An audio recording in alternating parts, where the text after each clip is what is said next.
Jesucristo. Vamos a orar. Señor, te doy la gloria y la honra. Gracias, Padre Santo, por esta noche. Gracias por tu presencia.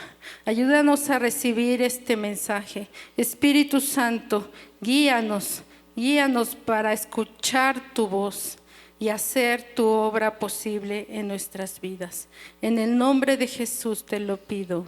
Amén. Gracias, hermanos, se pueden sentar. Bueno, en respuesta, hermanos, al propósito que Dios le ha dado a nuestro pastor este 2024 acerca de amar a Dios, expongo como tema la obediencia. Como título, la obediencia por fe. Y presento 3 propósitos. La siguiente. Número 1, obedecer al Hijo de Dios. Número 2, obedecer por amor a su nombre. Número 3, obedecer todos aquellos que son llamados a ser de Jesucristo. Mire, cuando nosotros leemos o escuchamos la palabra de Dios, debe de haber una conexión entre el autor, que es el Espíritu Santo, y el lector, el espíritu del lector. Y esa conexión, hermanos, es nuestra respuesta. Es la respuesta que damos al escuchar su palabra. Pero para que haya una verdadera respuesta, hermanos, se requieren ciertas cosas. Se requiere una sensibilidad espiritual, una actitud de reverencia, una dependencia de la dirección divina y una actitud de compromiso a la decisión de aceptar lo que Él ofrece y darle lo que Él exige y hacer su verdad nuestra voluntad, de su voluntad nuestra voluntad y de su causa nuestra causa. El teólogo Van Hooser dice: el orgullo no escucha, ya lo sabe. Entonces debemos dar una respuesta después de escuchar la palabra de Dios. La siguiente, hermanos. El primer propósito, hermanos, obedecer al Hijo de Dios. Y primero quiero dar la definición de obediencia. El significado de obediencia en el diccionario de la lengua española nos dice: acción de obedecer, acatamiento, sumisión, subordinación, respeto, sometimiento, docilidad y disciplina, con el sentido de cumplir o llevar a cabo lo que dicta una orden, una norma, un impulso o lo que manda una persona. Solamente tiene un sentido: cumplir. La que sigue, hermano. El significado del diccionario bíblico es diferente. Dice escuchar con atención, lo que implica acatar una orden, es decir, una sumisión. La obediencia bíblica, hermanos, va más allá de un simple recibir y cumplir órdenes. Se trata más bien de una aceptación voluntaria, gozosa y responsable de la voluntad de Dios y de su autoridad, que por derecho legítimo Él tiene sobre nosotros. Y obedecer con esa actitud, hermanos, denota madurez espiritual. La que sigue, hermanos. En el original, hermanos, la palabra obedecer es upakoen. En griego significa escuchar, oír. El término oír abarca la percepción acústico-sensitiva, es decir, que con el sentido escucho y así tengo una aceptación espiritual. En el original podemos ver 2 palabras: el verbo griego akou, que es oír, y el sustantivo akoe, que se refiere al oído. Esto puede implicar ambas cosas en el Nuevo Testamento y podemos encontrar muchas combinaciones de palabras, como el escuchar atento, oír desde mi posición de aquí abajo a Dios, y también la palabra sumisión, que toma el significado de obedecer. El sustantivo akoe en hebreo se traduce sin excepción como la Shema. La Shema indica el acto de la audición, que es escuchar, escucho. Esta palabra de Shema que ya nos había explicado el pastor hace 15 días, nos puede llevar a aquella introducción de Deuteronomio capítulo 5, versículo 1, donde está Moisés delante del pueblo y va a presentar los 10 mandamientos. Cuando Moisés habla y dice: escucha, Israel, este Shema, Israel, se encuentra igualmente como una exhortación encarecedora, introduciendo el mandamiento del amor a Dios. Me sorprende cómo la palabra de Dios es completa. Vemos las combinaciones del verbo ir y el sustantivo del oído y funcionan juntas y nos llevan a la obediencia a Dios. Dios nos habla individualmente a cada uno de nosotros con nuestras personalidades, pero también nos habla de manera colectiva y nos dice: escucha. Ahora vamos a los versículos. La siguiente, hermano. En las diapositivas voy a pongo ciertas características de la obediencia. En esta carta de los Romanos observamos que es una carta muy extensa, es la más larga del apóstol, es muy teológica, es muy influyente, es una joya inspirada por el Espíritu Santo. En el versículo 1, Pablo escribe: Pablo, siervo de Jesucristo, llamado a ser apóstol, apartado para el Evangelio de Dios. Pablo nos habla acerca de este Evangelio de Jesús, que él le había encargado, primero como siervo, como esclavo de Jesucristo, y que no se puede resistir a este llamado. Ha sido apartado para el Evangelio, que tiene su origen en Dios. De nadie más es el plan, solo de Él. Dios va a establecer cómo nos vamos a reconciliar con Dios y cómo nos vamos a acercar a Él. Por eso Pablo se refiere a Él. Observen este artículo que está en singular, porque no hay muchos evangelios, solo hay uno. Es el único que hay y que significa las buenas noticias que recibimos. Es la única buena noticia que se realiza. Solo por Cristo, solo por la gracia, solo por medio de la fe en el Evangelio de Dios. Y solo a Él es toda la gloria y nadie más. En este Evangelio, el único exaltado es Dios. Y es llevado a cabo por medio de su Hijo. Lo realiza su Hijo para salvar a los pecadores. En Romanos, si me ayudan por favor, en Romanos capítulo 16, versículos 25 y 27, Pablo escribe una exaltación a Dios por lo que ha hecho. Es una doxología final. ¿Qué es una doxología? Es un himno de alabanza. ¿Alguien lo tiene, hermanos? Romanos 16, versículo 25 al 27. ¿O alguien me lo puede ayudar a leer? Está en la pantalla.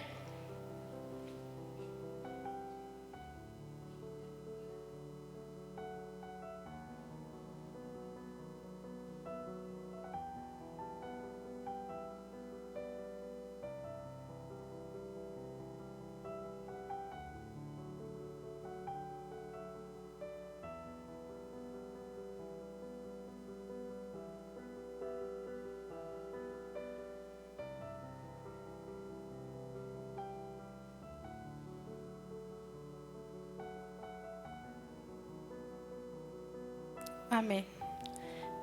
Nos regresamos al versículo, hermano. Gracias. Aquí señalo unas palabras. Podemos preguntar al texto qué está pasando. ¿Cómo da a conocer Dios? Por la revelación. Se da a conocer a nosotros. La que sigue, hermano. Le podemos preguntar, ¿en qué tiempo? Ahora. ¿Por medio de qué? Por medio del mandamiento del Dios eterno. ¿Con qué propósito? Para que obedezcan a la fe. ¿Quién lo hizo? El único y sabio Dios. Sea la gloria mediante Jesucristo para siempre. Amén. Solo es la obra de Él, hermanos. Solo Él merece toda la honra. Regresamos al cuadro, hermano. Gracias. En el versículo 2, hermanos, nos dice que Él había prometido antes de sus profetas en las Santas Escrituras. Es decir, hay una continuidad en el Evangelio. Es el mismo que hay en el Antiguo Testamento, que se prometió al Mesías y que lo salvaría de las consecuencias del pecado. En el Antiguo Testamento debían esperar por fe al que había de venir, y todas las profecías apuntaban a nuestro Señor Jesucristo. Hay continuidad. Entonces Jesús nace, muere, resucita, asciende a los cielos y está sentado a la diestra de Dios. Se cumple lo que los profetas anunciaron en el Evangelio. Es certificado por los profetas del Antiguo Testamento y por los apóstoles del Nuevo Testamento, porque las profecías fueron cumplidas. Cuando un profeta da una palabra, esta se debe de cumplir. Es un requisito. Debemos ver el cumplimiento de esa profecía. Si no, es una profecía falsa, pero aquí vemos que es verdadera porque efectivamente se ha cumplido. En el versículo 3 nos explica Pablo acerca de su Hijo, nuestro Señor Jesucristo, que era del linaje de David según la carne. La esencia de la sustancia del Evangelio es acerca de su Hijo, que nació de la descendencia de David según la carne. Él es el punto principal de toda la Biblia. Jesucristo es el Evangelio. Dios envió a una persona, a su Hijo, la segunda persona de la Trinidad, como nos explicaba el pastor. Él es la buena noticia. Él es Hijo de Dios. El Evangelio es lo que Dios llevó a cabo por medio de la obra de su Hijo, el cual asume una voluntad humana. Es el Mesías anunciado por los profetas. Jesús es el Hijo de Dios y el Hijo de David. Dos naturalezas, una humana y otra divina. Él es el único capacitado para mediar entre Dios y los hombres. Un solo mediador, nadie más. En este versículo, en el 3, nos habla de su naturaleza humana, y en el 4 nos va a hablar de la naturaleza divina. Pablo escribe que fue declarado Hijo de Dios con poder según el Espíritu de Santidad por la resurrección de entre los muertos. Se tiene que ser Dios y hombre para interceder por los pecadores. Él fue designado Hijo de Dios con poder por medio de la resurrección. Cuando el Hijo de Dios nace del linaje de David, voluntariamente estaba asumiendo una postura de debilidad como siervo para morir. Pero el Espíritu Santo resucita el cuerpo de Jesús. Aquel que había sido hecho Hijo de Dios en debilidad, en carne, ahora es designado por el Padre como poderoso para salvar o juzgar a la raza humana, porque resucitó. Entonces vemos que como humano nace y muere, y como Dios resucita. Se cumple lo que la palabra nos dice. Todos los demás dioses están muertos o son mitos, efectivamente. El único que está vivo es Jesucristo, designado Hijo de Dios con poder.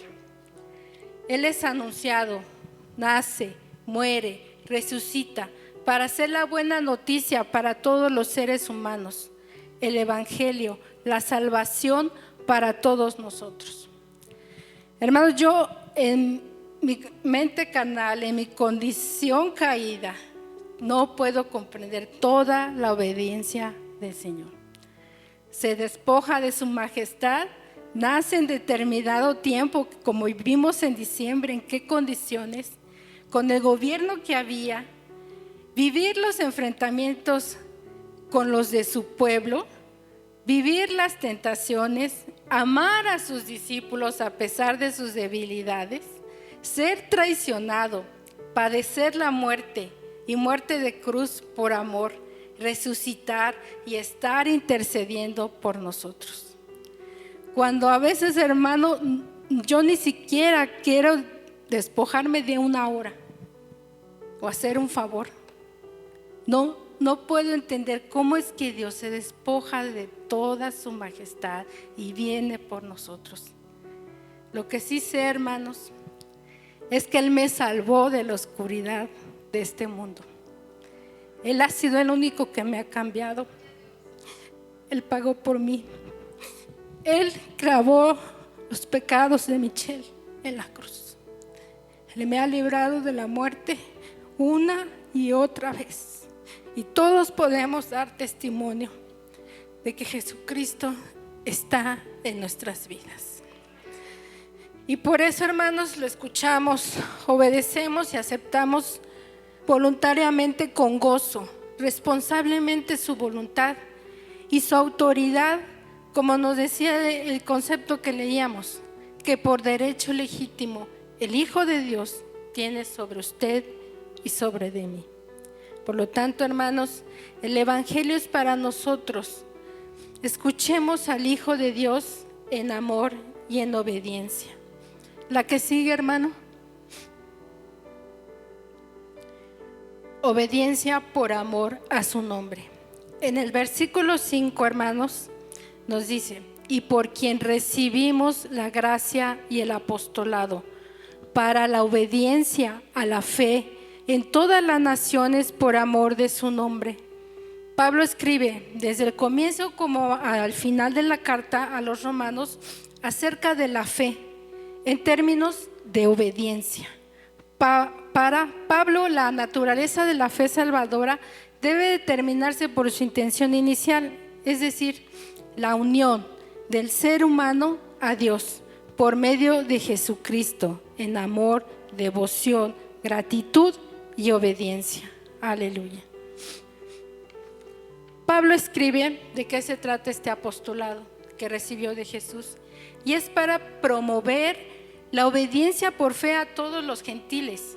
No es particular de una cultura, no importa de dónde nacimos, hay un solo Salvador.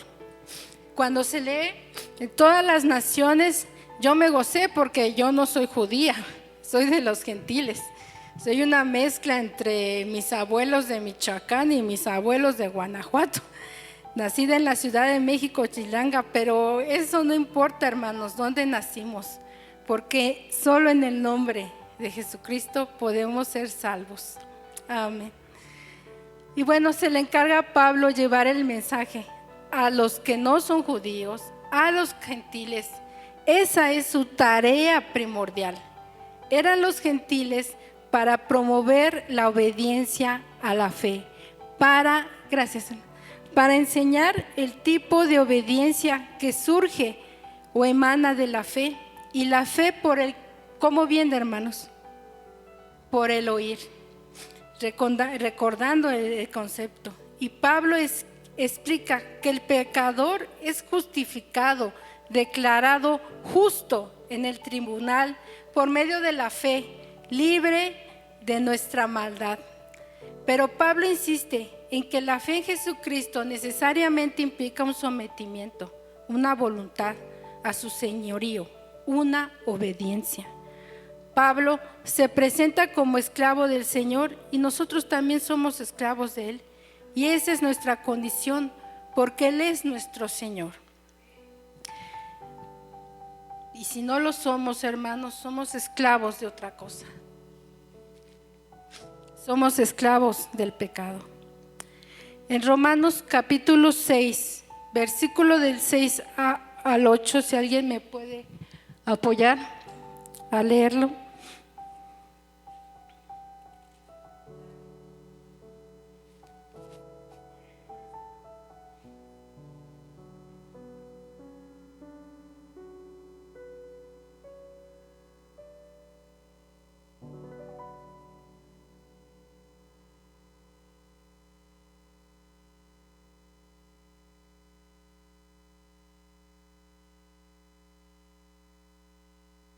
Tú eres esclavo del que obedeces, hermano. ¿A quién sirves tú? ¿Al dinero, los afanes, las redes? Ser esclavos de ciertos pecados que no se pueden dejar es vergonzoso, pero servir a Jesús es un honor y es una bendición. Dios encomienda a Pablo que llevara a todas las naciones la buena noticia, para que hombres y mujeres se sometieran por la fe al señorío de Jesucristo, para la gloria de su nombre, para que sea alabado entre las naciones. Cuando oramos, hermanos, por alguien inconverso y vemos sus circunstancias, todas las dificultades que padece y oramos, lo primero que viene a mi mente es la imagen de esa persona adorando, alabando, reconociendo a Dios como su Señor y Salvador. La razón de todo esto es un celo apasionado por Jesús, para que sea glorificado su nombre, honrado entre todas las naciones por amor a Él. No a una reina, a Jesucristo. Hay honor en obedecer a Jesús por amor a su nombre. La que sigue, hermano, por favor. Obedecer todos aquellos que son llamados a ser de Jesucristo. En el versículo 6 nos dice: entre las cuales estáis también vosotros, llamados a ser de Jesucristo. Aquí se encuentran los destinatarios de la carta a quien está dirigido el Evangelio. En tiempos en que Pablo escribe esta carta, lo hace al revés como nosotros lo hacemos. Nosotros primero nos dirigimos a la persona y al final firmamos. Él no, él se presenta primero y después habla de los destinatarios. Y aquí se encuentran tres características de ellos. Una, que son llamados por Jesucristo. Dos, que son amados por Jesucristo. Y tres, que son amados de Dios, con la finalidad de que fueran santificados. Son llamados por Jesucristo, el Hijo de Dios, por medio del Evangelio, con un llamado eficaz. Ese llamado viene a través de la predicación del Evangelio, ya que la fe viene por oír la palabra de Dios, que es oída a través de esta predicación, y fueron elegidos por el Padre porque Dios las ama. Dios decide amarnos desde antes de la fundación del mundo, siendo enemigos de Él, que lo despreciábamos, no lo queríamos, no queríamos saber nada de Él, pero fuimos amados de Dios, fuimos llamados para ser apartados de Él. Y fíjese, Él nos liberta del pecado y pasamos a ser esclavos de Dios, siervos de Dios. Somos santificados y esa es la señal de que hemos sido amados. Los amados son santificados. Esa es nuestra identidad, que es definida por el Evangelio en nuestras vidas. No por lo que tenemos, sino por lo que somos en Dios. Y lo que nos define es Jesucristo. Es el Hijo de Dios y nadie nos puede quitar eso. Todo por la obra de Jesucristo. Y bueno, esta es la introducción de esa carta, dirigida a un grupo de personas, y que Dios quería que nosotros conociéramos el Evangelio para la obediencia por la fe en Jesucristo. Entonces, hermanos, finalmente escuchamos y obedecemos al Hijo de Dios por su obra en la cruz. Obedecemos por amor a su nombre, entregando nuestra voluntad. Y 3, obedecemos los llamados porque hemos recibido del amor de Jesucristo. Y bueno, hermanos, en esta noche que vamos a responder a Dios, digamos que sí, hermanos, digamos que sí a la obediencia, digamos sí, Señor, te escucho y entrego mi voluntad a ti. Que este 2024, hermanos, seamos guiados por el Señor y bendecidos. Vamos a orar, hermanos. Padre eterno, te doy las gracias por tu mensaje. Gracias, Señor, porque por medio de ti somos salvos, porque por medio de tu obra en nosotros hemos sido libertados del pecado. Te ruego por mis hermanos, Señor, y por mi vida, que nos guíe tu Espíritu Santo a obedecerte, a cambiar lo que no te agrada, Señor, a seguirte, mi Señor, en este camino, porque solo tú eres la verdad y la vida. Te lo rogamos en el nombre de tu Hijo Jesucristo. Amén. Aleluya. Un aplauso al Señor, hermanos.